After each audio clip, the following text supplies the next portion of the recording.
오동훈 고위공직자범죄수사처장은 윤석열 대통령이 관저에 머물고 있는지에 대해 정확히 보고받지 못했다고 밝혔습니다. 국회 법제사법위원회 전체 회의에서 더불어민주당 박범계 의원의 질의에 대해 정확히 보고받은 것은 없고 말씀드릴 수도 없다고 답했습니다. 또한 도망 가능성에 대한 질문에는 여러 가능성을 생각하고 있다고 말하며 숨거나 도주했을 가능성도 있다고 인정했습니다. 민주당 김영민 의원의 도주 의혹 관련 질의에는 차량에 관한 이야기를 들었지만 정확한 보고는 없었다고 답했습니다.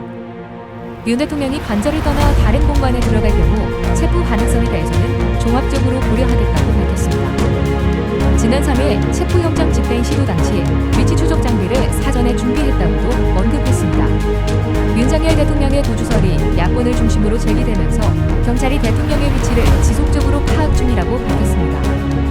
경찰 관계자는 윤 대통령의 구체적인 위치를 공개할 수 없다고 전하며 한남동 관저에 머문 사실을 확인했다고 전했습니다. 도주설은 오동훈 공수처장의 국회 발언으로 촉발됐으며 민주당 의원들은 윤 대통령이 관저에 떠나 제3의 장소에 있을 가능성을 주장했습니다. 이에 대해 경찰은 관련 정보를 확인 중이라고 밝혔습니다. 현재까지 윤 대통령의 소재에 대한 명확한 정보는 공개되지 않았습니다. 대통령실은 윤석열 대통령의 도피설과 관련해 대통령이 현재 관저에 머물고 있다는 입장을 밝혔습니다. 이는 더불어민주당 안규백 의원이 윤 대통령이 윤산을 떠나 제3의 장소로 이동했다는 주장을 제기한 데 따른 것입니다. 대통령실 관계자는 통화에서 이러한 주장을 부인하며 관저에 계신 것으로 전해들었다고 말했습니다. 한편 오동훈 고위공직자범죄수사처장은 국회 법제사법위원회에서 윤 대통령의 현재 위치에 대한 정확한 보고를 받지 못했다고 언급했습니다. 이번 논란은 대통령의 위치와 관련된 정보의 투명성 문제를 다시 한번 부각시키고 있습니다. 윤석열 대통령에 대한 체포영장이 다시 발부되면서 서울 종로구 헌법재판소 인근에서 찬당 집회가 열렸습니다. 체포를 촉구하는 집회에서는 환호성이 터져나왔고 반대 집회에서는 격안된 공연과 낙서가 이어졌습니다. 촛불행동은 윤 대통령 파면을 요구하며 촛불 문화제를 개최했고 약 500명이 참석했습니다. 반면 보수단체는 탄핵 반대 집회를 열고 체포영장 재발부에 강하게 반발하며 약 2,000명이 모였습니다. 양측 모두 구호를 외치며 강한 입장을 표명했고 일부 지역에서는 도로 점거 사태도 발생했습니다. 경찰은 집회 현장을 관리하며 충돌 방지에 주력했습니다.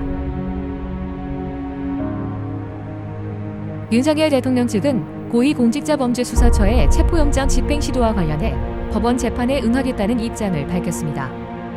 변호인단은 무효인 체포영장에 따른 수사에는 응할 수 없지만 국민 불편과 공무원 희생을 막기 위해 법원 절차에는 협조하겠다고 설명했습니다. 공수처에 관할 문제를 지적하며 서울중앙지법이 아닌 서울서부지법에 청구된 영장은 수용할 수 없다고 강조했습니다.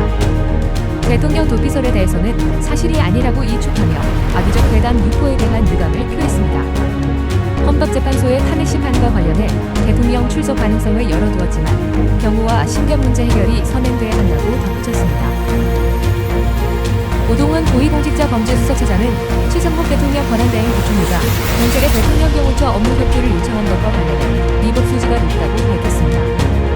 국회 법제사법위원회 전체 회의에서 오 처장은 최 대행이 경찰청장 직무대행에게 관도 투입을 요청한 행위에 대해 지적했습니다. 공수처와 함께 영장을 집행하던 경찰은 이러한 요청에 응하지 않았으며 오 처장은 최 대행이 인사권자로서 방지 의무를 다하지 않았다고 말했습니다. 또한 특수공무 집행반에 방조선이 적용 가능성을 검토 중이라고 덧붙였습니다. 이번 사안은 윤 대통령 체포영장 집행 과정에서 발생한 사건으로 법적 논란이 이어질 전망입니다.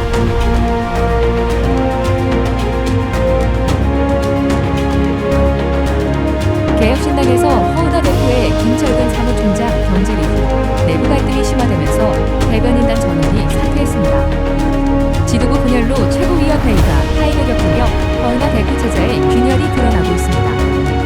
김정철 수석 대변인과 이은찬, 하원희 대변인은 석임된 지 보름 만에 사의를 표명하며 당내 갈등과 허은하기로 분류되는 것에 부담을 느낀 것으로 알려졌습니다.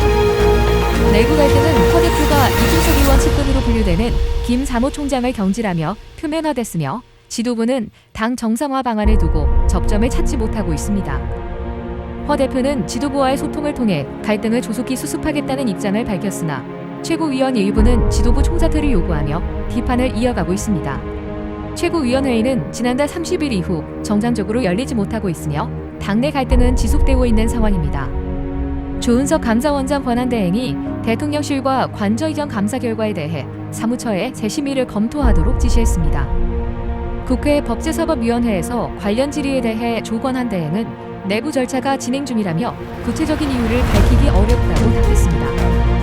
감사원 내부에서는 이미 적법하게 종료된 감사가 직권 재심의 요건에 해당하지 않는다는 반발이 나오고 있는 상황입니다. 감사원법에 따르면 직권 재심은 증거 서류의 오류나 누락으로 판정일 위법성이 발견된 경우가 가능합니다. 야당은 감사 결과를 부실하다고 비판하며 대통령 관전에 시설 증축 의혹을 제기해왔습니다.